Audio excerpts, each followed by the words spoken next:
มือ10 นิ้วกราบนบนอบน้อมยังพระติรัตนเจ้าเจ้าตั้ง3 ประการ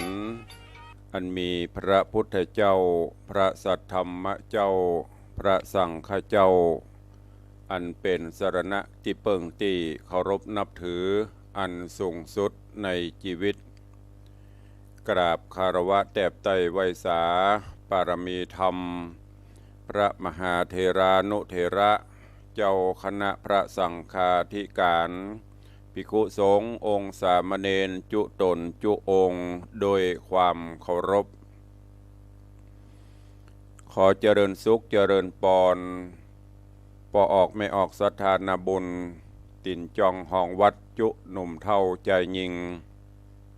ก็ขอน้อมต้อนรับทุกท่านเข้าสู่รายการมรดกธรรมกำเมืองและสาระธรรมกำเมืองต่างสถานีวิทยุกระจายเสียงพระพุทธศาสนาแห่งชาติและสังคม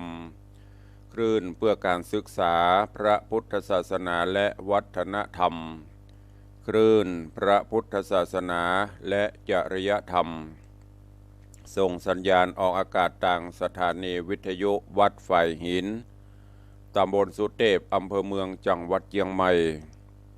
ในเมตตาบารมีของท่านเจ้าอาจารย์พระครูสมุวิสุวัตวรกิจโจ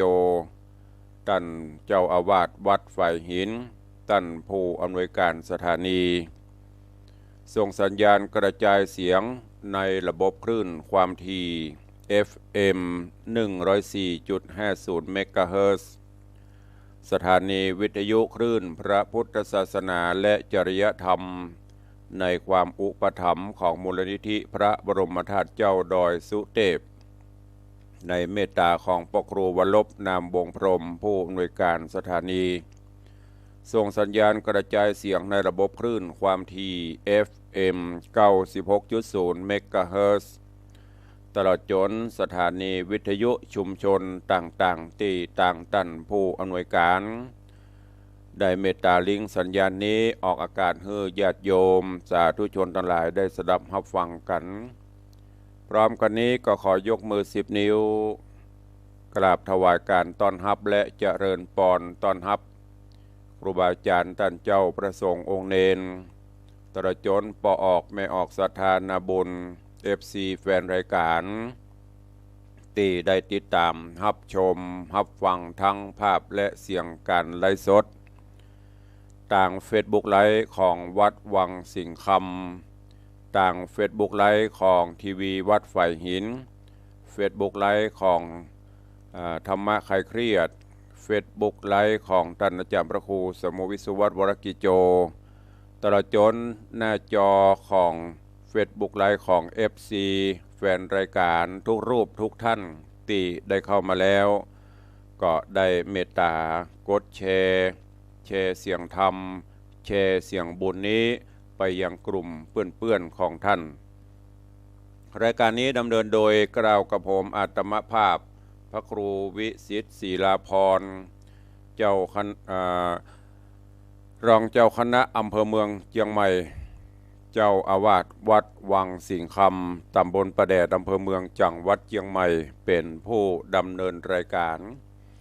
นำรายการนี้มาพบปะกับทุกท่านตั้งแต่เวลานี้เป็นต้นไปวันนี้ปะกันก็ขอต้อนรับญาติธรรม FC ต่างหน้าจอ Facebook ไลฟ์ก่อนเนาะส่วนพี่น้องญาติโยมที่ฟังต่างสถานีวิทยุก็แต่รายการจะได้เปิดหน้าใหม่อุจากันดังที่ได้ปฏิบัติมาขอเจริญปอนต้อนรับโยมพิณาธิสมเตปินพิณาธิสมเจ็ดศรีพิธาจารย์มัคคณายกปุจานพิธีกรชื่อดังของล้านนาเฮา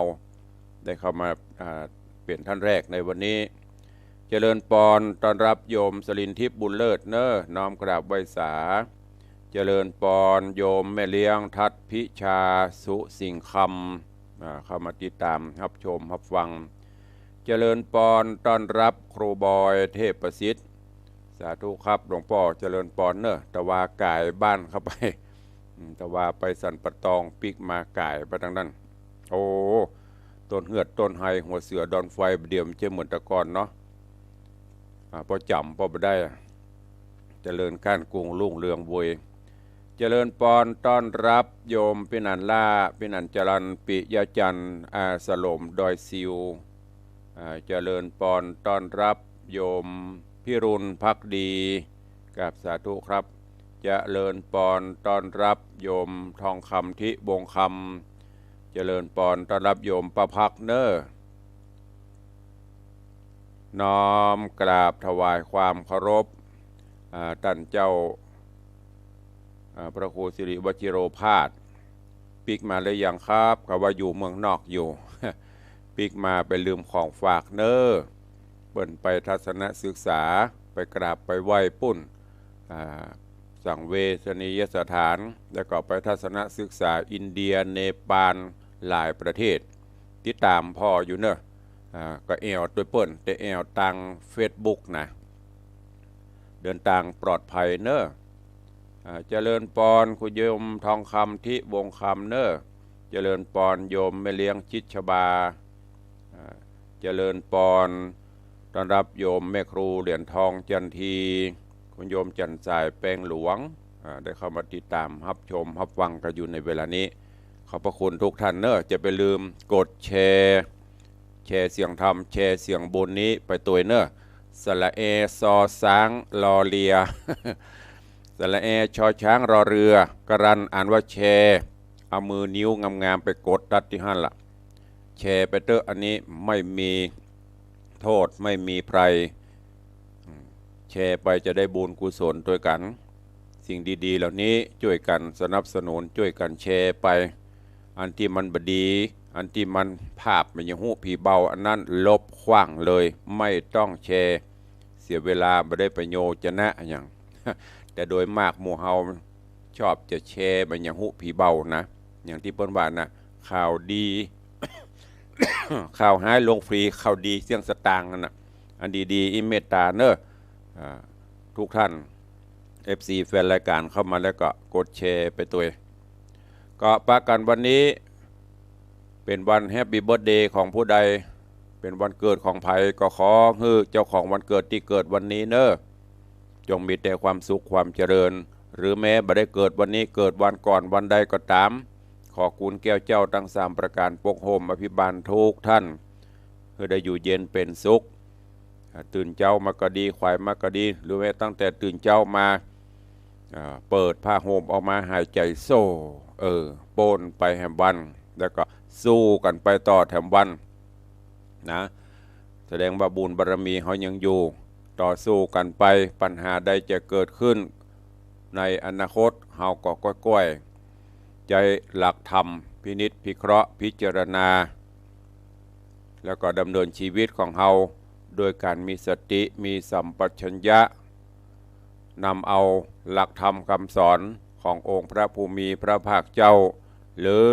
หลักธรรมคำสอนของแต่ละศาสนาที่ท่านนับถือนำมาคิดพิจารณานำมาใช้ในการดำเนินชีวิตประจำวันเพื่อการอยู่ร่วมกันอย่างสันติสุขไม่ได้มีการเบียดเบียนบีทากันเนอะก็ฝากไว้กับทุกท่านตัวเองวันนี้ก็เดียวตารายการก้อยอู้กันต่อก้อยต้อนรับกันต่อทางเฟซบุ๊กก็ดีทางบ้านก็ดีเนาะมาเข้าสู่หัวใจของรายการเฮก่อนนั่นก็คือฟังพระธรรมเทศนา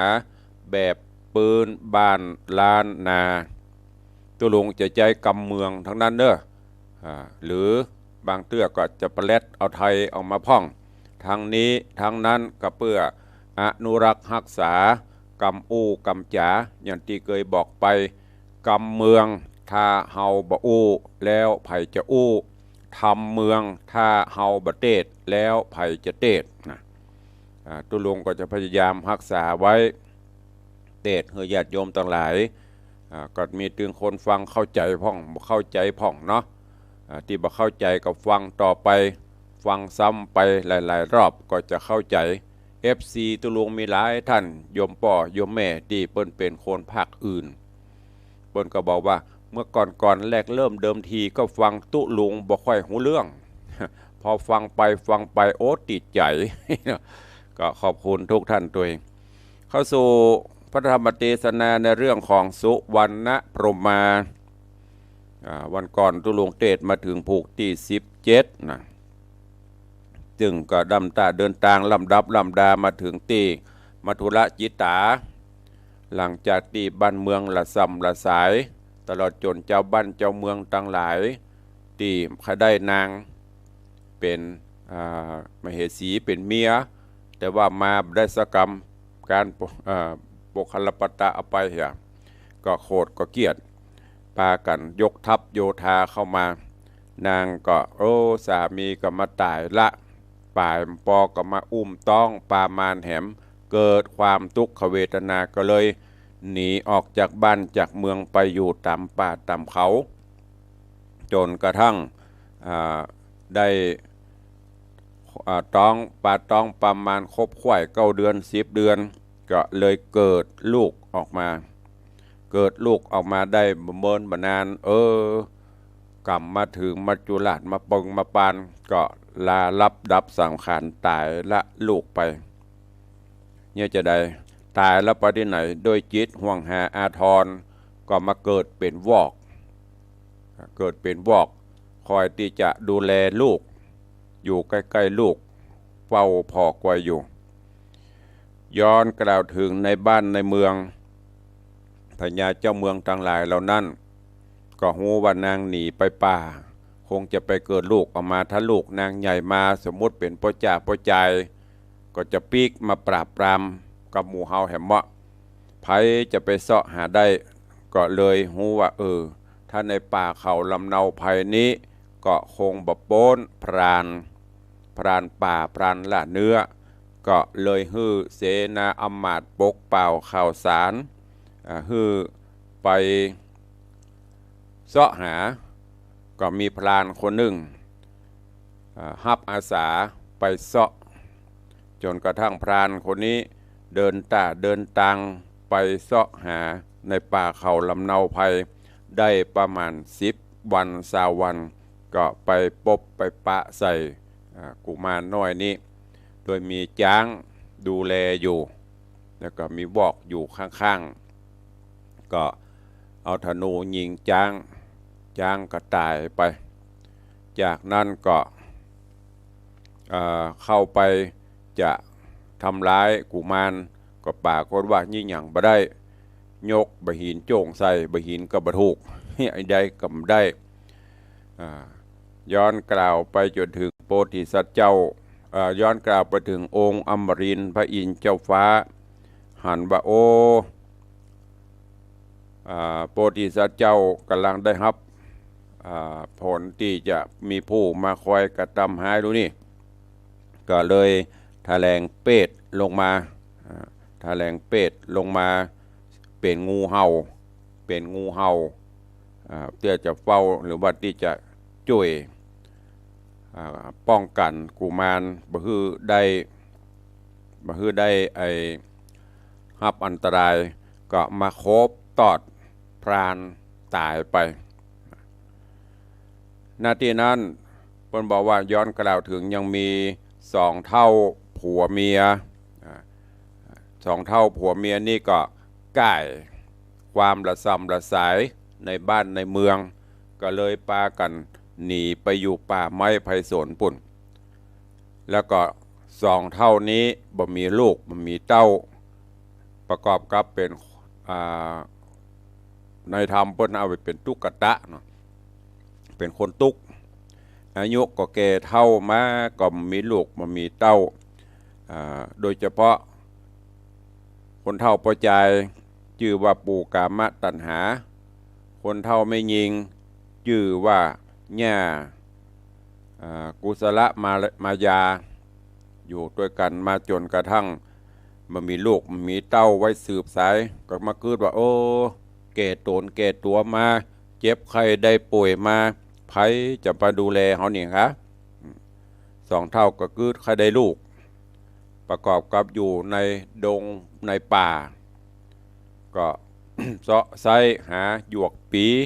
เสาะไส้หาเห็ดให้อย่างมากินตามมีตามเกิด ย้อนกล่าวถึงองค์อมรินทร์พระอินทร์เจ้าฟ้าก็ฮู้ว่าสองเท่านี้ถึงแม้จะเป็นคนทุกข์คนยากแต่ว่าก็ยังเป็นคนมีศีลมีธรรมแล้วก็ประกอบกับเขาได้ลูกก็เลยโดนจิตโดนใจลุกจากเมืองบนมาเนี่ยสองเท่านี้นอนรับฝันหันว่าจะได้ฝันหันว่าได้เข้าไปในป่าลึกแล้วก็ไปได้ลูกสมจิตสมใจแต่สองเท่าก็สะดุ้งตื่นก็รู้สึกว่ากำฝันนี่มันเป็นจะได้จ้าจะแต่บัดเตกะบัดล่างเฮาจะได้ลูกได้เต้าแต่กะพอกินข้าวน้ำจำข้าวงายเสร็จก็ปากันนะไปเสาะเหี่ยวป่าเสาะสอดล่าตามป่าเขาลำเนาภัยถึงวันจนกระทั่งเดินตางไปปบไปปะใส่ละอ่อนน้อยคนเนี้ยเป็นคนอ่อนที่หน้าตาดีบุคลิกดีผิวพรรณวรรณะมดจดสดใสงามสวยร้อยว่ะแล้วก็เป็นละอ่อนพ่อใจตัวเองสองเท่าก็บังเกิดความขุนนาอินดูประกอบกับเขาได้เป็นลูกก็ได้นำมาหรือว่าได้อุ้มเอาหน่อโพธิสัตว์ปิกขึ้นมาสู่ยังที่อยู่ตัวเก่าที่บ้านที่จองแล้วก็ได้ฟูมฟักเลี้ยงดูไปเอากล้วยเฮือพ่องเอาหยังกินพ่องมันมีนมก็เอากล้วยหยังเฮือกินผลหมากหลากไม้ตามมีตามเกิดจนกระทั่งนอทศพลนี้อยู่กับสองเท่าในป่าเขาลำเนาภัยเจริญวัยขึ้นใหญ่มาสองเท่าก็เลยใส่ชื่อว่าสุวรรณพรหมา สุวรรณพรหมาเกิดมาละโพธิสัตว์เจ้าย้อนกล่าวไปถึงแหมเมื่อโพธิสัตว์เจ้าใหญ่หน้ากาบานขึ้นมาก็มีรูปร่างกายาผิวพรรณวรรณะมดจดสดใสประกอบกับด้วยบุญญาบารมีก็บ่มีพยาธิอย่างมาแฝงมาไฟ ร่างกายกำยำแข็งแรงอายุได้16 ปีการเวลาผ่านไปอายุได้16 ปีนอมุนีเจ้าก็บ่ฮื้อสองเท่าได้ลำบากอย่างละ ถ้าภาษาบ้านเฮาก็คือเลี้ยงใหญ่มาละก็ต้องเลี้ยงทันตอบดูแลเอาใจใส่คือดึงสองพักหนอโพธิสัตว์ก็ไปซ้อแสวงหาลูกหมากหลักไม้หัวหมากหัวมันเอามาสู่มาจูมาฮึกกินก็จนกระทั่งสองเท่านี่ก็อันได้รับการอุปถัมภ์ดูแลดีลูกเต่าตอบแทนบุญมีแม้กระทั่งเสื้อผ้าอาภรณ์ก็ดูแลเอาใจใส่หอเฮือนหรือว่าตูบมันปังไปก็ซ่อมแปงคาที่มันหยวัดไปกับมัดกับแปงตักน้ำตักอย่างฮื้อตลอดแล้วก็หลังจากที่โพธิสัตว์เจ้ามาปฏิสนธิในท้องของนางผู้ประเสริฐนั้นบอกว่าก็มีนางเทวดา4 ตนก็มาเกิดในแดนมนุษย์เช่นเดียวกันเกิดเป็นคนในโลกเนี่ยที่ในดอกบัวเกิดในดอกบัวนะผู้วิเศษผู้มีบุญมาเกิดเนี่ยเกิดในดอกบัวชื่อโอปติกาแถมคนหนึ่งนั่นก็เกิดในปีเป้าแถมคนหนึ่งเกิดที่ปีกล้วยป่าแถมคนหนึ่งก็เกิดจากจ่อดอกเกียง4 คนมาเกิดล่ะเรื่องราวจะเป็นจะได้เจิญญาติโยมทั้งหลายติดตามรับฟังพระธรรมเทศนาปื้นเมืองเหนือเรื่องสุวรรณพรหมาในตอนต่อไปหวังว่าโพธิสัตว์เจ้าก็มาเกิดละ เทพปัจจดาอัปสรก็มาเกิดละก็คงจะมีสิ่งดีๆเกิดขึ้นจะเป็นจะได้เจิญทุกท่านติดตามสดับรับฟังในตอนต่อไปณโอกาสบัดนี้ นะโม ตัสสะภะคะวะโตอะระหะโตสัมมาสัมพุทธัสสะ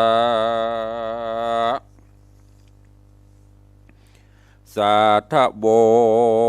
ฟังลาโสตุจันนาสปุริสะตังลายตั้งยิงใจหนุ่มเท่าที่ได้ปากันเล่าทำทาดาฟังยังรัสธรรมเทศนาสุวรรณพรหมมาลำดับการมาถึงตอนที่2ผูกที่17ตอน2แล้วเนอเจ้าขอเจิญป้อออกไม่ออกศรัทธาเราจุงติดตามทอมทาดาฟังต่อไปไปนานีและนาอัฐาน้อยกาละนอนใสยังมีเต้าใหญ่ยศอาจสะบวยราชเมืองกวางมีชื่ออ่างวากุสุมพระนครดาวผู้ถอนยศอาจได้ยินกำถอยวาดขี่แงอันคนนาบอกเราว่านางนอดเนาตั้งสีมีกลิ่นหอมกรี้เหลือลายก็มีใจไม้ใครใดมาอยู่ไกลกาญาจิงเฮอเสนาผู้ใหญ่ออกเดียวไตไปดูว่านางบุญจูนอดเนาหอมดังกำเล่าไข่ปันว่าอันจา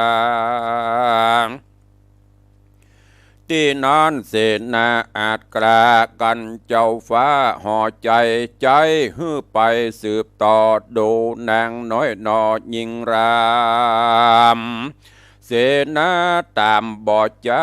ดันเข้าป่าบัดเดียวลอดดงเขียวป่าไม้หนป่าตั้ง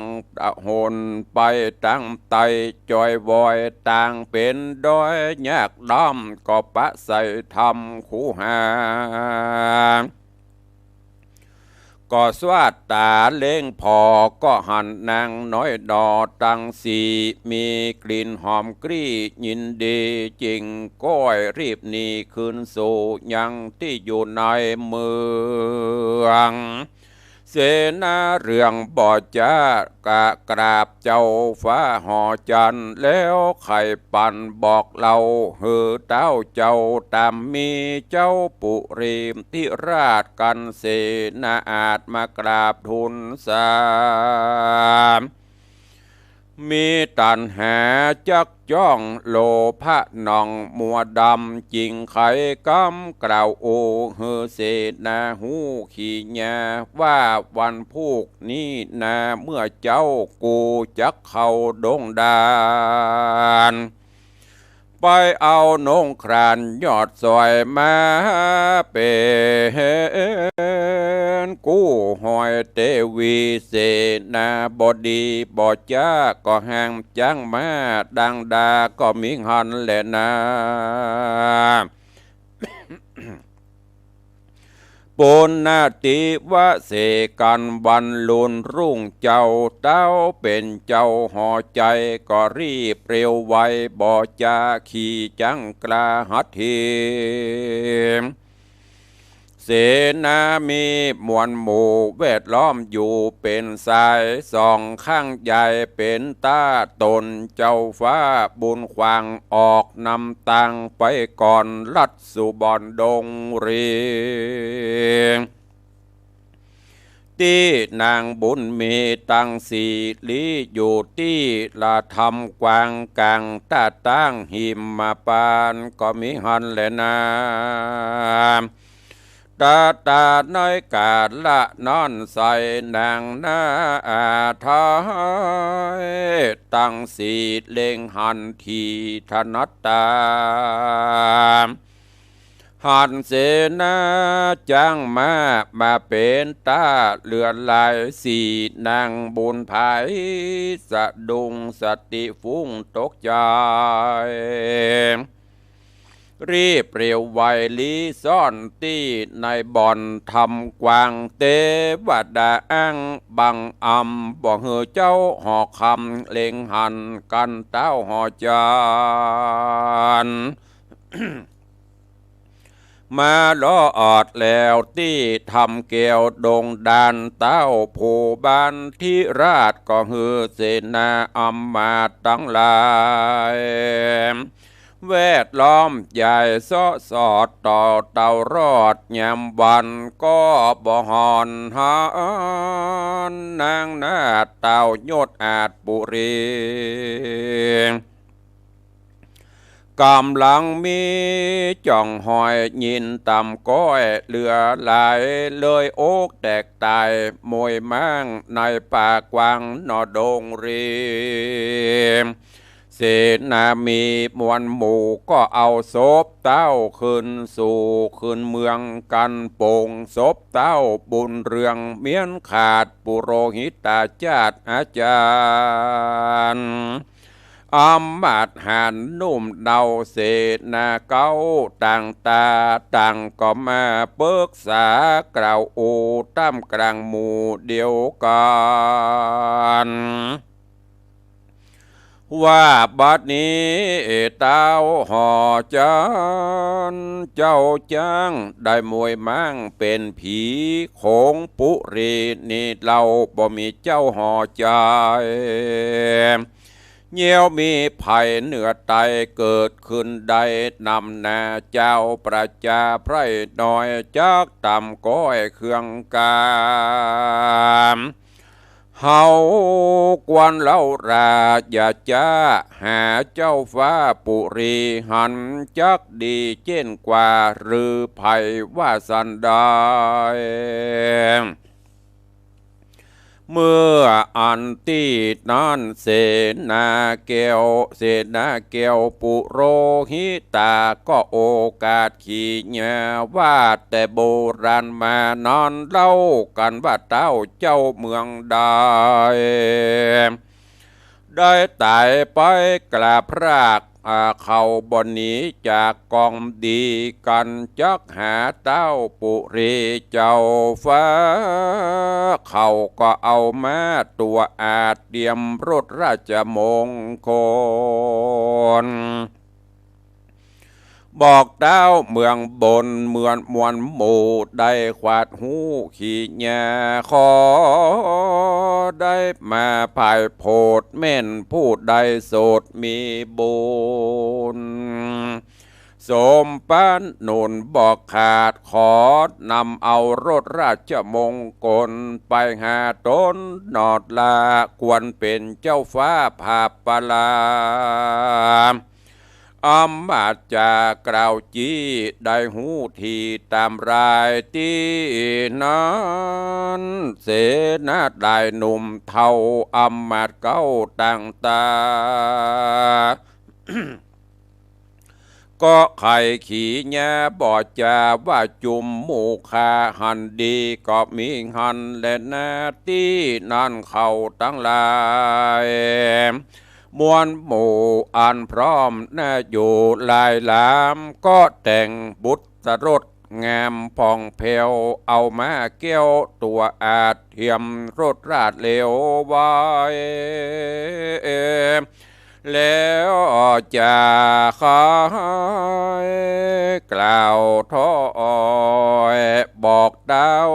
ยอดซอยเมืองบนเท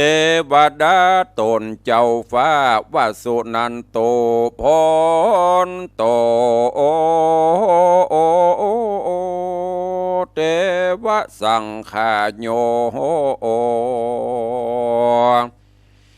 ดูราเทวดาเจ้าตั้งหลายม้วนหมู่อันหักษาอยู่ปุรีปัทวีแผ่นกว้างได้มาสร้างจูดหนุนผู้ใดมีบุ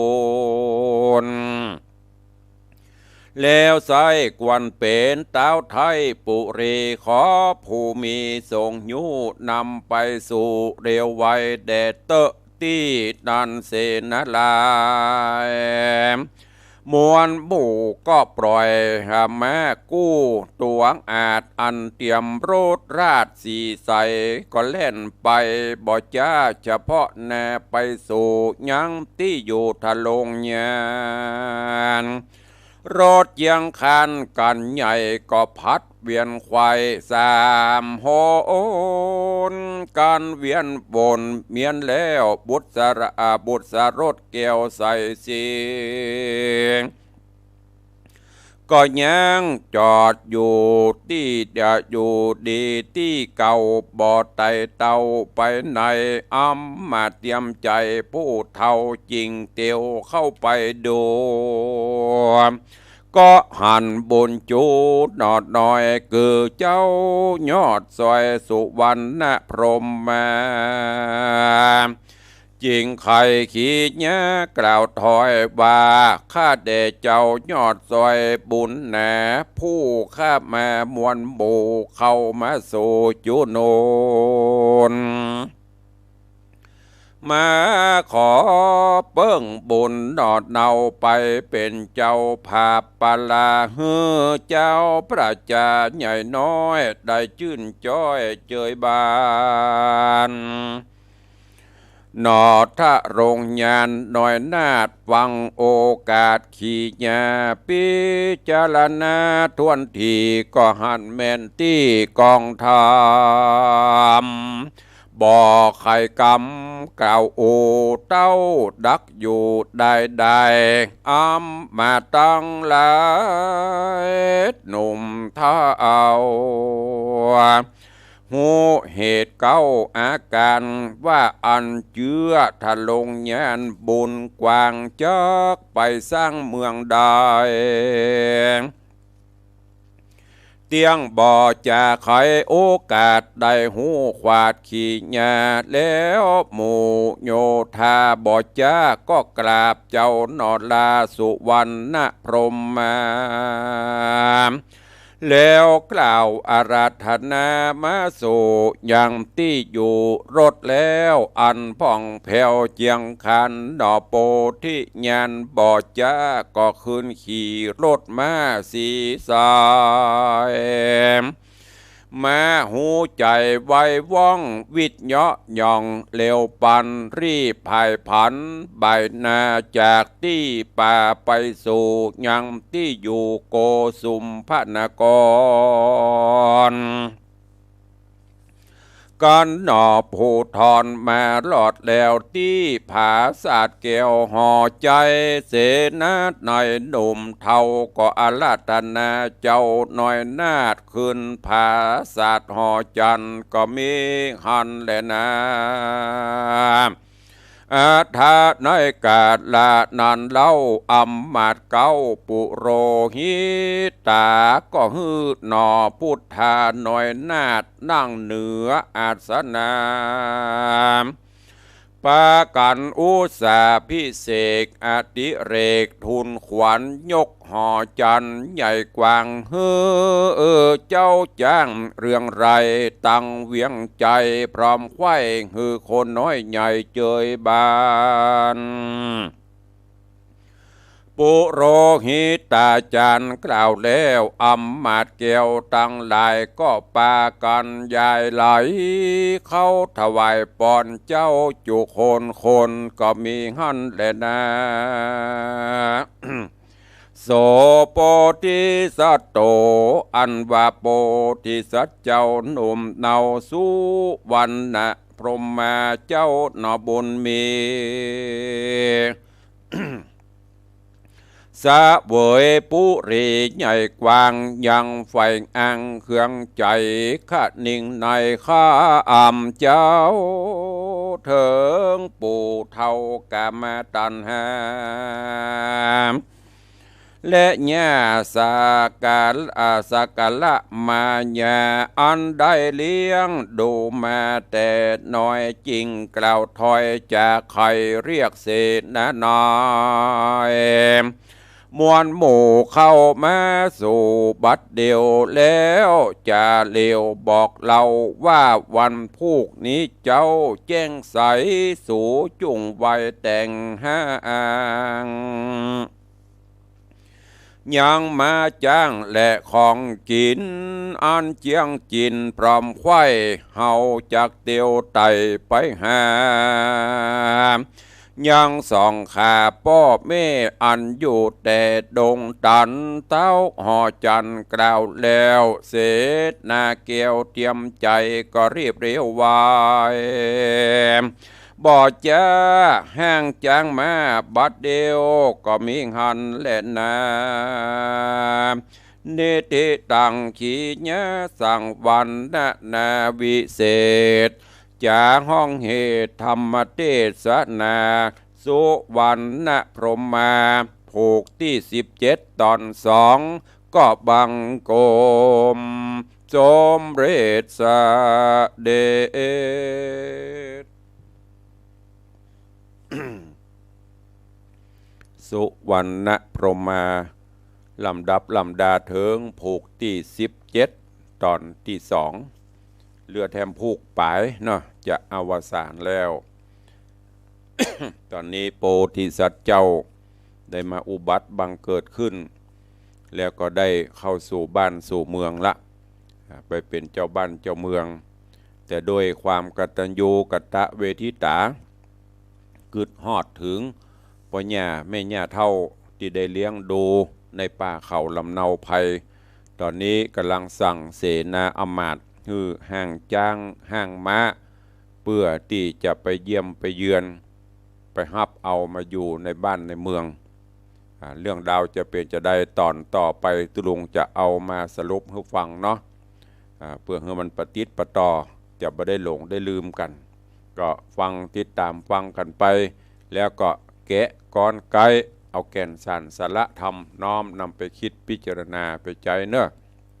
วันนี้ก็โดยเวลาจำกัดเนาะขอโป่งวางไว้เต้าอี้ก่อนเหลือเวลาใต้รายการจะได้แจ้งข่าวสารงานบุญกินบุญตานต่างๆตลอดจนจะได้หูจากับพี่น้องศรัทธาทางต่างหน้าจอทางต่างเฟซบุ๊กไลฟ์เป็นลำดับไปขอบคุณอนุโมทนากับทุกท่านเนอะที่ได้ติดตามเป็นกำลังใจทางต่างหน้าจอเฟซบุ๊กไลฟ์ทางต่างบ้านต่างจองเป็นกำลังใจกันตลอดวันนี้สดร้อนจากเตาเนอะช่วงหลังนี้ 3-4 วันนี้ก็สดตะวาก็มีศาสนกิจตะวานี้ในเมตตาปรมีของท่านเจ้าจันทร์พระมหาบัณฑิตยานะเมธีท่านเจ้าพร้อมด้วยคณะศิษยานุศิษย์ตลอดจนศิลปินดารานักร้องนักแสดงอุบาสกอุบาสิกาได้ร่วมกันจัดกิจกรรมวันป่อแห่งชาติน้อมเกล้าถวายแด่ดวงพระวิญญาณของพระบาทสมเด็จพระชนกาธิเบศรภูมิพลอดุลยเดชมหาราชบรมนาถบพิตรวันป่อแห่งชาติที่พระองค์ท่านได้เสด็จสู่สวรรคาลัยตะวานิปนิมนต์ไปนั่งอุปชาฮือบวชฮือ ถึงบวชถึงเป๊ก กับเมืองเฮาจำนวน89รูป89ตนก็ญาติโยมศรัทธาก็ไปกันหลวงหลายในนามของท่านอาจารย์พระมหาบัณฑิตก็ขอบคุณอนุโมทนาบุญกับทุกท่านเนอะที่ไปร่วมกิจกรรมตะวา หลายที่หลายต่างก็มีกิจกรรมน้อมเกล้าน้อมกระหม่อมถวายเป็นพระราชกุศลนับตั้งแต่ภาคเจ้ามีการทำบุญตักบาตรภาคซ้ายภาคขวายมากก็มีการพัฒนาตามถนนหนทางบำเพ็ญประโยชน์ภาคค่ำก็มีการกล่าวสดุดีต่างๆก็ผ่านพ้นไปด้วยดีแล้วก็มีข่าวฝากประชาสัมพันธ์ให้กับญาติโยมทั้งหลายเนอะในช่วงนี้เดือน3เดือน4เป็นช่วงของปล่อยหลวงเป็นหน้าเทศกาลปล่อยล้อตลอดจนกิจกรรมต่างๆเป็นพนห้องว่าเป็นช่วงไฮซีซั่นไฮไลท์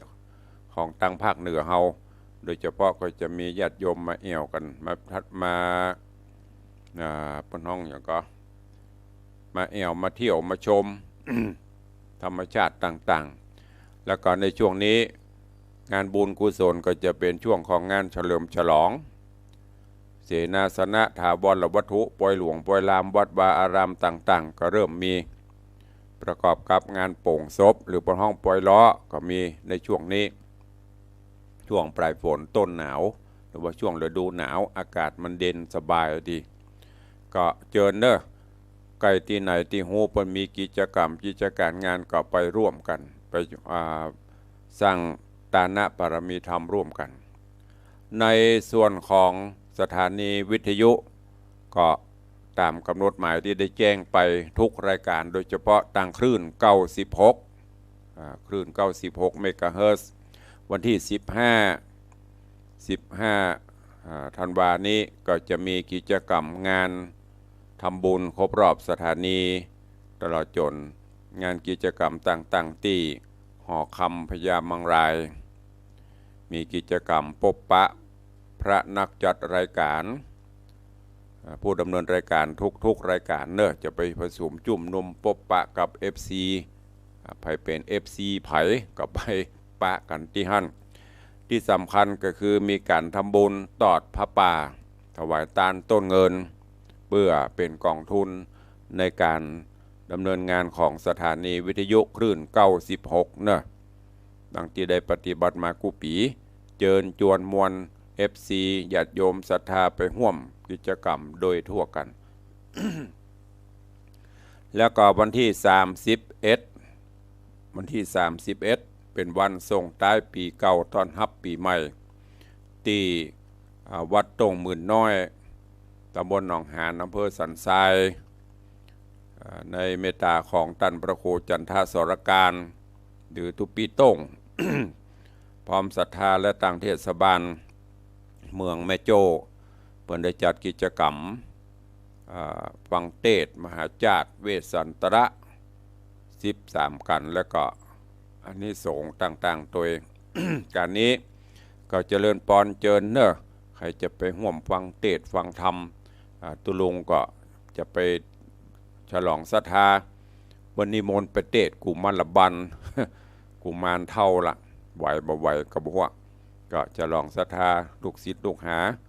เจิญจวนไปร่วมกันเนอะแล้วก็วันที่อันนี้ต้นปีปุ่นวันที่18มกราเดี๋ยวที่วัดเมืองขอนของหลวงพ่อรองเจ้าคณะอำเภอสันทรายเปิ้นก็จะมีการตั้งธรรมหลวงเทศนาธรรมมหาจารย์เช่นเดียวกันก็เชิญไปร่วมกันเนอะก็เดี๋ยวมีข่าวใดๆที่เปิ้นส่งมาที่ตูจะฮู้ก็จะได้เอามาแจ้งมามาจ่าให้กับทุกท่านได้รับทราบร่วมกันตัวเองส่วนที่วัดวังสิงห์คำก็จะมีกิจกรรมงานสวดมนต์ข้ามปีเสริมบารมีข้ามพศปีใหม่ก็เป็นประจำกุปีและทุกวัดซึ่งต่างมหาเถระสมาคมต่างคณะสงฆ์ก็ได้มีเถระบัญชาให้ทุกวัดได้จัดกิจกรรมสวดมนต์ข้ามปีไหว้พระเจริญจิตภาวนาเอามงคลเข้าสู่ตนสู่ตัวเอาความติบดีข้ามปีไปส่งข้ามไปตัวปีแล้วเอาสิ่งดีๆเข้ามาในปีใหม่เนอะการนี้ยันตวาตุลุงก็ได้ประกาศเป็นวันแรกกิจกรรมนี้ปีนี้ส่งไปและปีใหม่เราจะมีการเสริมปรมีธรรมโดยการปล่อยเคาะเลาะนามปล่อยป่าเนอะปล่อยป่าคืนมัจฉาสู่ธาราเพื่อความเป็นสิริมงคลพร้อมกับมีการจุดพลุตะไลไฟพเนียงเพื่อความรุ่งโรจน์โชติช่วงชัชวาลในการส่งท้ายปีเก่าต้อนรับปีใหม่ก็เชิญชวนญาติโยมร่วมกันเนอะเป็นเจ้าภาพปล่อยป่าคืนมัจฉาสู่นาวาปล่อยป่าเพื่อปล่อยเคาะเลาะนามฮือจีวิสัตเป็นตานต้อนรับศักราชต้อนรับปีใหม่พร้อมกับจุดพ พลุตะไลไฟพเนียงประทีปโคมไฟเฉลิมฉลองปีใหม่ซึ่งตะวาตุลุงได้ประกาศไปพลุที่เขาจะจุดมันมีพลุเสียงพลุแสงสองอย่างนะพลุเสียงก็จะได้ยินมีแต่เสียงตุ่มตุ่มนะ เปิดความกระโด่งดังโชดช่วงไปพลุแสงก็จะจิขึ้นไปมันก็จะเป็นแสงระยิบระยับอันนี้เป็นห้องพลุแสงตึงก็เฉลี่ยกันตึงเสียงตึงแสงนั่นแหละใครจะเป็นเจ้าภาพ ลูกละหรือว่าแกนละ150 บาทความจริงกับผู้เสียงผู้แสงในแกน250 ถึง 300แต่ก็เอามาเฉลี่ยกันบันนักบันน้อยหมอกปอสถานบุญเฮาฮับเป็นเจ้าภาพกันได้ส่วนเจ้าภาพป๋าเขาจะปล่อยตัวน้อยเด้อก็กลัวมันจะเอาชีวิตรอดอย่างปล่อยตัวน้อยๆนะตัวบาท2 บาทนั่นนะเอาไปปล่อยไปก็เดี๋ยวป่าใหญ่ก็จะหวดทำวะตัวลุงก็เลยคิดตั้งเป็นกองสงเคราะห์ชีวิตสัตว์ป๋ากองบุญละ29 บาทกองบุญละ29 บาทห้อมกันได้ตะไดมัวเขาก็ไปซื้อมันจะได้กี่กิโลบุหัวเพราะนั้นก็ใครจะเป็นเจ้าภาพกี่กองบุญเนอะหรือจะเต้าอายุก็สุดแล้วแต่เป็นเจ้าภาพกันได้แต่วันนี้มีโยมแม่ปั่นแม่อุ้ยบุญปั่นมีงานเป็นเจ้าภาพพลุ1 แก่นโยมปี่จงรักมีงานเป็นเจ้าภาพพลุ1 แก่นโยมผ่องพิษมีงาน1 แก่นโยมยานิสามีงาน1 แก่นพลุตะวาได้4 แก่นละ150 บาท พร้อมกันนั้นขออนุโมทนาขอบคุณโยมแม่ปราณีพยัคฆ์ไคหพลพร้อมลูกหลานครอบครัวบ้านหนองแต้นสันปะตองนี่ก็เป็นโยมอุปถากอุปถัมภ์ร่วมบุญกินบุญตานกับตุลุงมาโดยตลอดแต่ว่าโยมแม่ก็รับเป็นเจ้าภาพตึงพลุตึงปล่อยป๋าร่วมโมทนาสร้างบุญกุศล500 บาทแล้วก็ตะวาปะกันที่วัดคันธารามตงอ้อโยมแม่ก็เอาปัจจัยมาถวายได้รับไว้เป็นที่เรียบร้อยเนอะขอบคุณอนุโมทนาบุญตัวเอง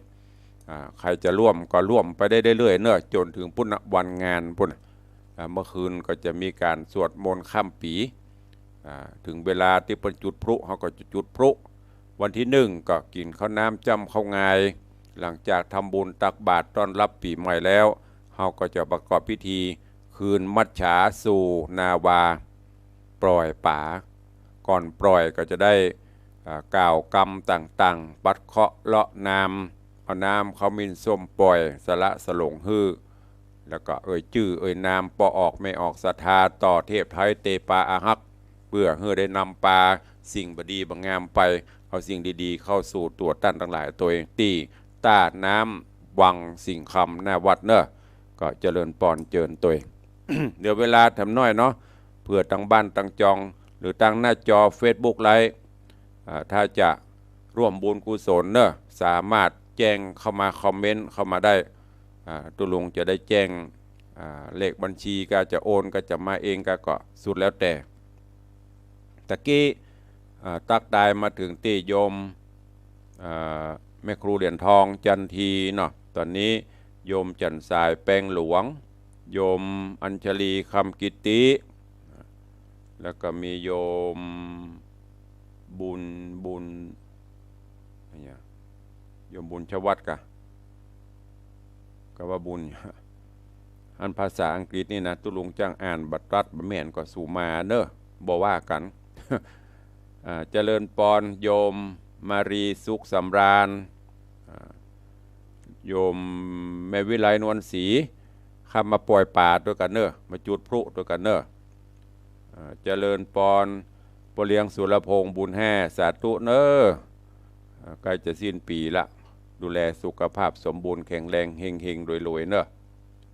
เจริญปอนแม่หมอมัทนาพี่หมอมัทนาอัมพันธ์กราบไหว้สาเจ้าสาธุ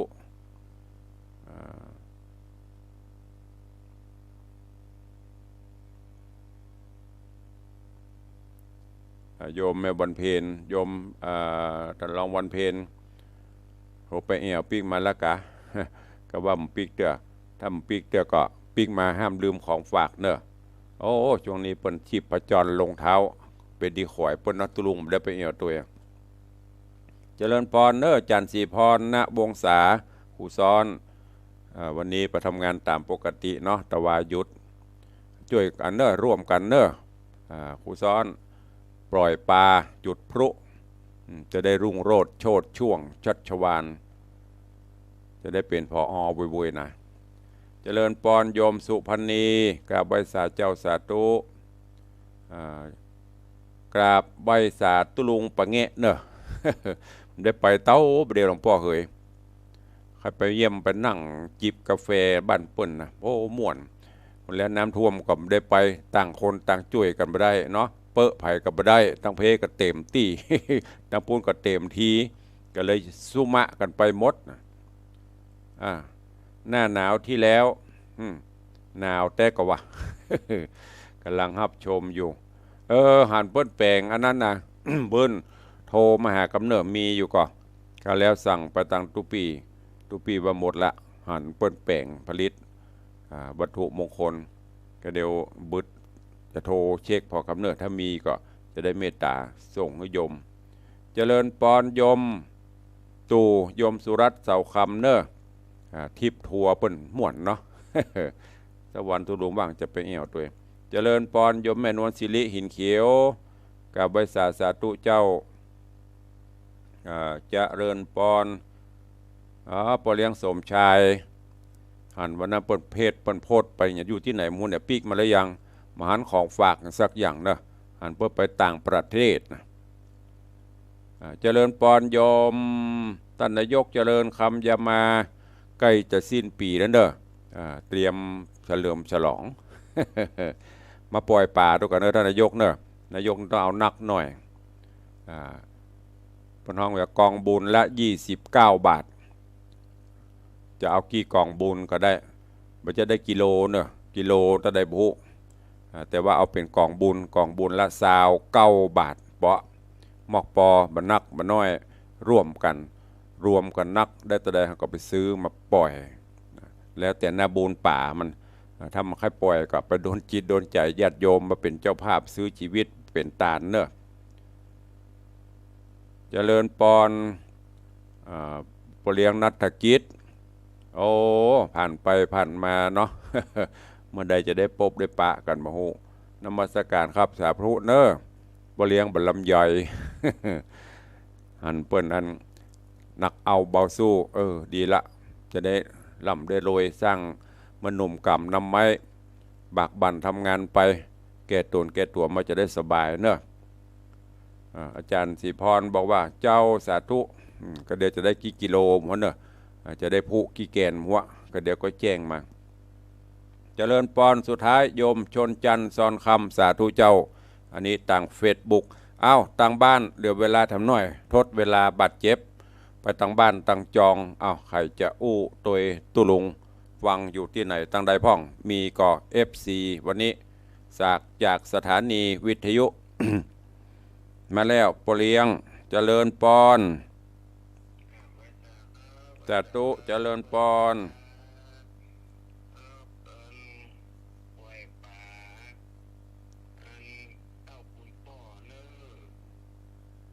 เจ้าเอ็ด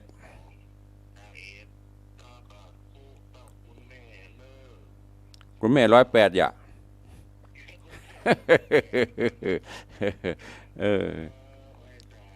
สาธุอนุโมทนาบุญกับปเลี้ยงเนอบุญรักษา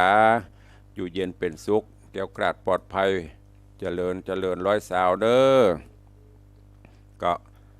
ขอบคุณกับโยมปเลี้ยงธนวัฒน์โยมแม่เลี้ยงทัดพิชาสุสิงคำรัตนมหาอุบาสกอุบาสิกาทราบข่าวบุญกินบุญตานบละบลืม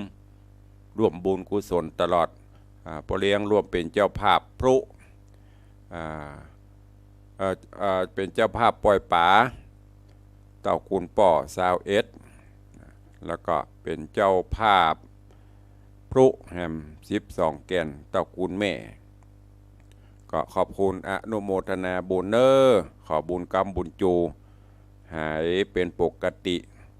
เต็ม100 สาวเพราะว่าสุขภาพเต็ม100แต่นี้เกิน100 สาว อยู่เย็นเป็นสุขปรารถนาใดก็ขอสมปรารถนาทุกท่านทุกคนเนอะวันนี้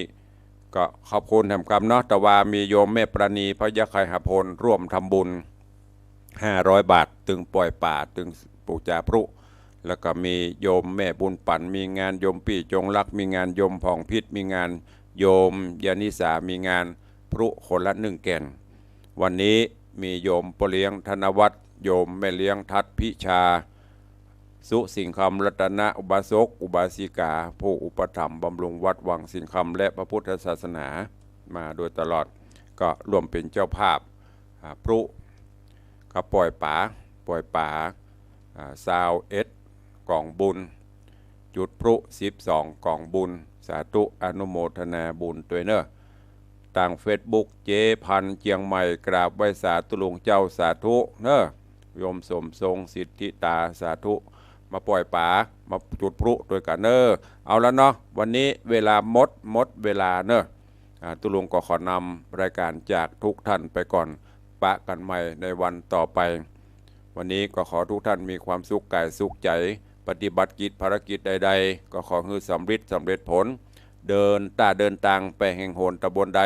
แกล้วกราดปลอดภัยจากอุบัติเหตุเพศภัยอย่าได้มาราวีอยู่ดีมีสุขจุ่มเนื้อเย็นใจสุขภาพอนามัยสมบูรณ์แข็งแรงเจริญเหมือนกันทุกคนทุกท่านเนอจัตตาโรธรรมาวัฏันติอายุวันโนสุขังปลา